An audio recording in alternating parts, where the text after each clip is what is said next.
সম্ভবত বাংলাদেশ ক্রিকেট বোর্ডকে এতটা অপসারতা কখনই দেখা যায়নি।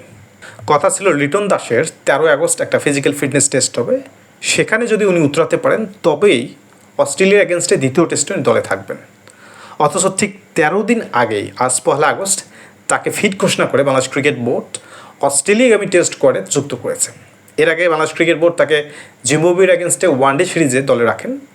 জিম্বাবুয়ে পৌঁছানোর ঠিক 2 দিন পরেই বিসিবির মেডিকেল টিম তাকে আনফিট ঘোষণা করে ঢাকায় ফেরত পাঠান। ঢাকা থেকে বাংলাদেশ ক্রিকেট বোর্ড আবার সিঙ্গাপুরে পাঠান চিকিৎসার জন্য। সিঙ্গাপুরের যে রিপোর্টটি আসে সেখানে বলা হয় লিটন দাসের মাসলে পানি জমেছে। অথচ ঢাকার যে ভুল রিপোর্ট ছিল সেই ভুল রিপোর্টের উপর ভিত্তি করে বাংলাদেশ ক্রিকেট বোর্ড তাকে ফিট ঘোষণা করে। এই যে ভুল রিপোর্টটা আসলো, এই ভুল রিপোর্টের দায়ভার বাংলাদেশ ক্রিকেট বোর্ড নিতে চাচ্ছে না। বাংলাদেশ ক্রিকেট বোর্ডের যে মেডিকেল টিম রয়েছে তারা বলতেছে রিপোর্ট এসেছে হাসপাতাল থেকে, অন্ততপক্ষে কোন হাসপাতাল রিপোর্ট এটা তো মানুষ জানার অধিকার রাখে। বাংলাদেশ ক্রিকেট বোর্ড ক্রিকেটারদের কোথায় চিকিৎসা করান বাংলাদেশের মধ্যে মানুষ এটা তো জানতেই পারত, বাংলাদেশ ক্রিকেট বোর্ড সেটা জানেনি।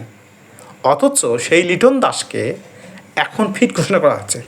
কোন জাদুতে, কিসের ভিত্তিতে তাকে এখন ফিট ঘোষণা করা হলো, বা কোন ট্রিটমেন্ট নিয়ে উনি ফিট হয়ে গেলেন, কোথায় চিকিৎসা পেলেন?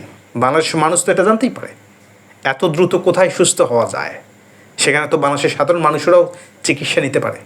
বলবে কি বাংলাদেশ ক্রিকেট বোর্ড উনি কোন মাধ্যমে চিকিৎসা নিলেন? হোমিওপ্যাথি, আয়ুর্বেদিক না কবিরাজির মাধ্যমে?